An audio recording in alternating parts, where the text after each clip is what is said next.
Baik, Assalamualaikum warahmatullahi wabarakatuh. Selamat pagi. Salam sejahtera untuk kita sekalian. Salam Om Swastiastu, Namo Buddhaya, salam kebajikan, salam bahagia, salam sehat dan rahayu untuk kita semua. Pak Direktur Penyidikan pada Jampitsus yang saya hormati beserta jajaran dan jajaran Puspenkum yang saya hormati, dan teristimewa buat rekan-rekan media yang sudah hadir pada kesempatan yang baik ini. Rekan-rekan media, pada kesempatan ini Pak Direktur Penyidikan akan menyampaikan update atau perkembangan terkait dengan penanganan perkara suap dan atau gratifikasi dalam penanganan perkara di Pengadilan Negeri Jakarta Pusat. Ada hal yang menarik yang akan disampaikan pada saat ini terkait dengan perkembangan penanganan perkara dimaksud. Perlu saya sampaikan bahwa yang pertama, penyidik pada hari ini melakukan pemeriksaan setidaknya terhadap 12 orang saksi dari berbagai pihak, ya. Dan penyidik juga melakukan pemeriksaan terhadap 3 tersangka yang sudah ditetapkan sebelumnya. Dari berbagai keterangan yang diperoleh, ternyata ada hal yang harus disampaikan sehingga ada perkembangan penyidikan yang membuat penyidik membuat satu ketetapan atau sikap terhadap perkara ini. Yang kedua, bahwa penyidik juga melakukan penyitaan atas berbagai barang bukti yang diperoleh oleh penyidik sehingga sangat terkait dengan sikap dari penyidik tersebut dalam perkara ini, ya. Nanti akan disampaikan oleh Pak Direktur Penyidikan. Rekan-rekan media, sebelum Pak Direktur Penyidikan menyampaikan perkembangannya, perlu saya sampaikan bahwa ternyata di dalam penanganan perkara ini setidaknya ada 3 kelompok atau fungsi yang dilakukan oleh tim kuasa hukum. Ada yang berfungsi sebagai tim juridis, ada yang berfungsi dalam kaitan dengan social engineering, dan ada yang berfungsi dalam kaitan dengan non-juridis. Nah, seperti apa nanti terkait dengan 3 fungsi ini yang juga pada akhirnya membuat sikap dari penyidik, tentu kita akan simak bersama, ya. Oleh karenanya, rekan-rekan media, terima kasih sekali lagi, dan kami persilakan kepada Pak Direktur Penyidikan untuk menyampaikan rilis perkembangan terkait dengan penanganan perkara ini. Kami persilakan. Terima kasih. Assalamualaikum warahmatullahi wabarakatuh. Waalaikumsalam. Selamat malam, salam bahagia dan salam sejahtera bagi kita semua. Yang saya hormati Bapak Kapus Penkum, para Kasubdit, teman-teman wartawan yang selalu setia mengikuti perkembangan perkara ini. Untuk itu, dalam kesempatan ini saya akan menyampaikan perkembangan penyidikan tindak pidana korupsi dan atau gratifikasi terkait penanganan perkara di Pengadilan Negeri Jakarta. Sebagaimana telah kami sampaikan kemarin, dugaan perkara korupsi, suap dan atau gratifikasi. Pada hari ini, Senin tanggal 21 April 2025, penanganan tindak pidana korupsi, suap dan atau gratifikasi terkait penanganan perkara di Pengadilan Negeri Jakarta Pusat berdasarkan surat perintah penyidikan nomor print 23 tanggal 11 April 2025 dalam perkara aku penyidik melakukan penyitaan di beberapa tempat yang pada siang tadi dilakukan penggeledahan. Dalam penggeledahan ini penyidik telah menyita dokumen BBE baik berupa HP maupun laptop yang diduga sebagai alat yang digunakan untuk melakukan kejahatan. Selanjutnya, berdasarkan hasil pemeriksaan dan dikaitkan dengan alat bukti lain yang telah diperoleh oleh penyidik selama melakukan penyidikan pada hari ini terhadap beberapa saksi sebagaimana yang telah disampaikan Pak Kapus Penkum, penyidik pada Jaksa Agung Muda Tindak Pidana Khusus Kejaksaan Republik Indonesia mendapatkan alat bukti yang cukup untuk menetapkan 3 orang tersangka. Yang pertama, tersangka MS.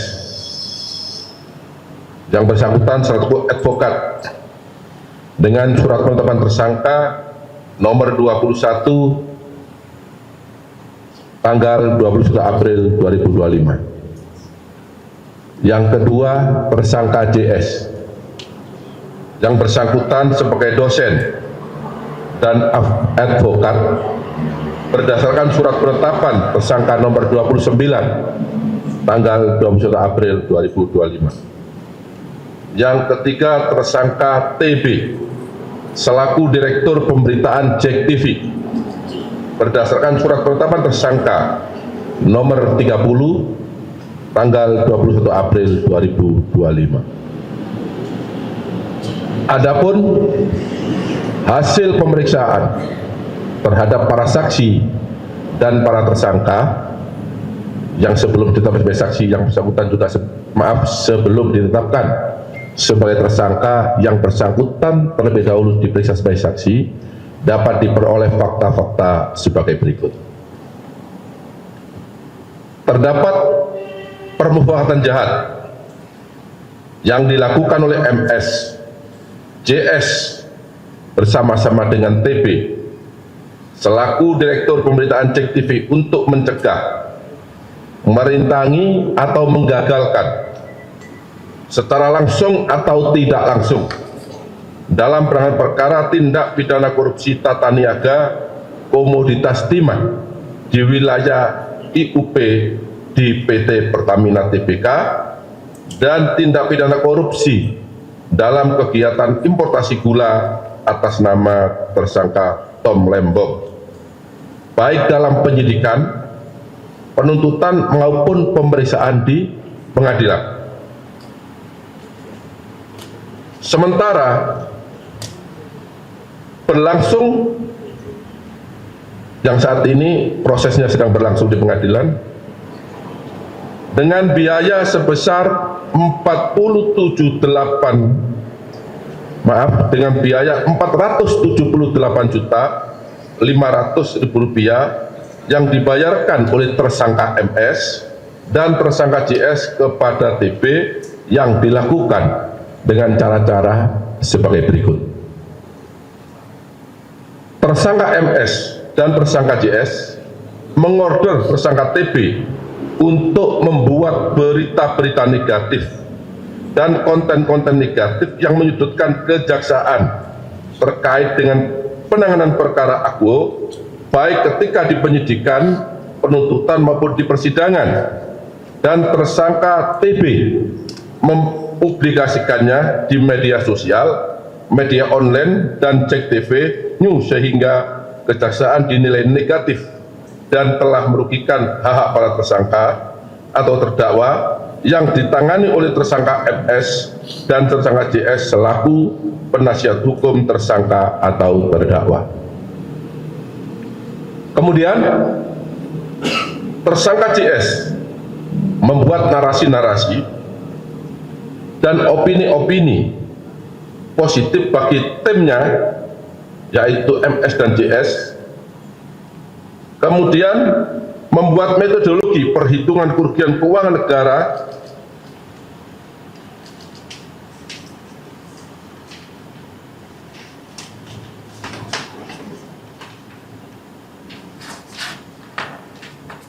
dalam penanganan perkara akuo yang dilakukan kejaksaan adalah tidak benar dan menyesatkan, dan kemudian tersangka TB dan kemudian menuangkannya dalam berita di sejumlah media sosial dan media online. Tersangka MS dan tersangka JS membiayai demonstrasi-demonstrasi dalam upaya untuk menggagalkan penyidikan, penuntutan, dan pembuktian perkara akuo di persidangan sementara berlangsung, dan tersangka TB kemudian mempublikasikan narasi-narasi demonstrasi tersebut secara negatif dalam berita-berita tentang kejaksaan. Tersangka MS dan tersangka JS menyelenggarakan dan membiayai kegiatan seminar-seminar, podcast, dan talkshow di beberapa media online dengan mengarahkan narasi-narasi yang negatif dalam pemberitaan untuk mempengaruhi pembuktian perkara di persidangan, kemudian diliput oleh tersangka TB dan menyiarkannya melalui JEK TV dan akun-akun official JEK TV, termasuk di media TikTok dan YouTube. Tersangka TB memproduksi acara TV show melalui dialog, talkshow, dan diskusi panel di beberapa kampus yang diliput oleh JEK TV.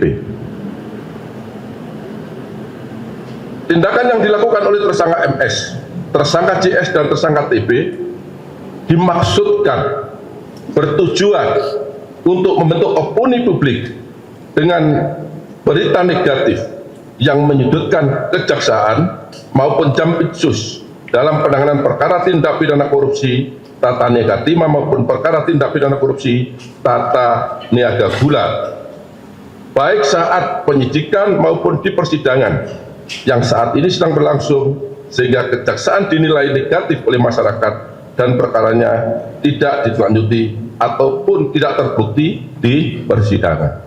Jadi tujuan mereka jelas, dengan membentuk opini negatif seolah-olah yang ditangani oleh penyidik tidak benar, mengganggu konsentrasi penyidik, sehingga diharapkan atau harapan mereka perkaranya dapat dibebaskan atau minimal mengganggu ya konsentrasi penyidikan.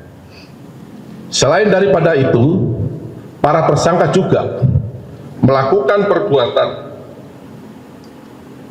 yaitu menghapus beberapa berita, beberapa tulisan yang ada di BBE mereka sebagaimana keterangan yang telah diakui oleh para tersangka, dan barang bukti tersebut sudah dan telah kami sita. Kemudian di samping itu terhadap beberapa tersangka juga memberikan keterangan yang tidak benar, di mana dalam salah satu keterangan saksi menyatakan bahwa beberapa waktu sebelum putusan pengadilan diputus di depan persidangan, WS selaku panitera telah memberikan draft putusan tersebut kepada tersangka, dalam hal ini tersangka MS dan tersangka JS, untuk dikoreksi apakah putusan itu sudah sesuai yang diminta. Tetapi di dalam fakta penyidikan, kedua tersangka tersebut tidak mengakui dan mengingkari fakta yang sesungguhnya. Sehingga dapat disampaikan bahwa terhadap beberapa hal yang dilakukan tadi, maka termasuk unsur orang yang sengaja merusak bukti-bukti dalam perkara korupsi. Yang kedua, juga masuk orang yang memberikan informasi palsu atau informasi yang tidak benar selama proses penyidikan. Kemudian dapat saya sampaikan juga bahwa pasal yang disangkakan kepada tersangka MS yang bersangkutan diduga melanggar pasal 21 Undang-Undang Nomor 31 Tahun 1999 tentang pemberantasan tindak pidana korupsi sebagaimana diubah dengan Undang-Undang Nomor 20 Tahun 2001 junto pasal 55 ayat 1 ke 1 Kitab Undang-Undang Hukum Pidana. Kemudian untuk tersangka JS yang bersangkutan diduga melanggar pasal 21 Undang-Undang 31 tahun 1999 sebagaimana telah diubah dengan Undang-Undang Nomor 20 tahun 2001 tentang pemberantasan tindak pidana korupsi junto pasal 55 ayat 1 ke 1 KUHP. Kemudian untuk tersangka TB yang bersangkutan diduga melanggar pasal 21 Undang-Undang Nomor 31 tahun 1999 sebagaimana diubah dengan Undang-Undang Nomor 20 tahun 2001 tentang pemberantasan tindak pidana korupsi junto pasal 55 ayat 1 ke 1 Kitab Undang-Undang Hukum Pidana.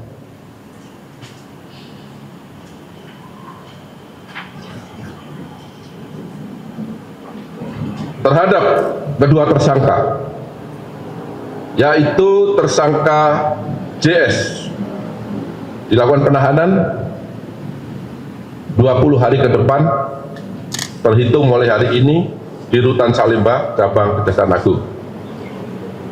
Begitu juga dengan tersangka TB, dilakukan penahanan 20 hari ke depan terhitung mulai hari ini di Rutan Salemba, Cabang Kejaksaan Agung. Sedangkan untuk tersangka MS tidak dilakukan penahanan karena yang bersangkutan sudah ditahan dalam perkara lain, yaitu perkara yang sudah disampaikan dalam 3 hari yang lalu pada saat konferensi pers dengan kawan-kawan wartawan yang disangka melakukan tindak pidana suap dan atau gratifikasi. Demikian perkembangan penyidikan yang dapat saya sampaikan pada malam hari ini. Apabila ada kata-kata yang kurang dipahami, saya mohon maaf. Wabillahi taufiq wal hidayah. Wassalamualaikum warahmatullahi wabarakatuh. Waalaikumsalam warahmatullahi wabarakatuh. Rekan-rekan media, sebelum kita buka sesi tanya jawab terkait hal ini, barangkali ada penegasan. Yang pertama bahwa perbuatan yang dilakukan oleh TB adalah merupakan perbuatan personal, ya, yang tadi sudah disampaikan oleh Pak Direktur Penyidikan bersama-sama dengan JS dan MS. Itu yang harus kita pahami bersama. Yang kedua, bahwa tentu MS sudah 2 kali ditetapkan sebagai tersangka dalam perkara dugaan suap dan atau gratifikasi, dan yang pada saat ini dalam perkara perintangan terhadap penyidikan maupun penuntutan. Kemudian yang ketiga, bahwa tadi yang sudah kami sampaikan dalam penanganan perkara terhadap perkara korporasi, bahwa tim juridis bertugas mewakili korporasi dalam persidangan. Jadi yang melakukan penandatanganan terkait dengan proses persidangan itu dilakukan oleh tim juridis. Sedangkan tim social engineering bagaimana membentuk opini publik. Tadi Pak Direktur Penyidikan sudah menyampaikan, melakukan demonstrasi, membuat seminar-seminar, membuat konten-konten yang semuanya direkayasa sedemikian rupa untuk membentuk opini publik, supaya opini publik negatif terhadap kinerja institusi ini dalam penanganan perkara, khususnya perkara tindak pidana korupsi. Sedangkan tim non juridis dia bertugas melakukan teknik-teknik yang bersifat di luar hukum, yang tentu dilakukan oleh baik JS, MS bersama-sama dengan TB. Barangkali itu beberapa penegasan rekan-rekan media. Sekali lagi terima kasih.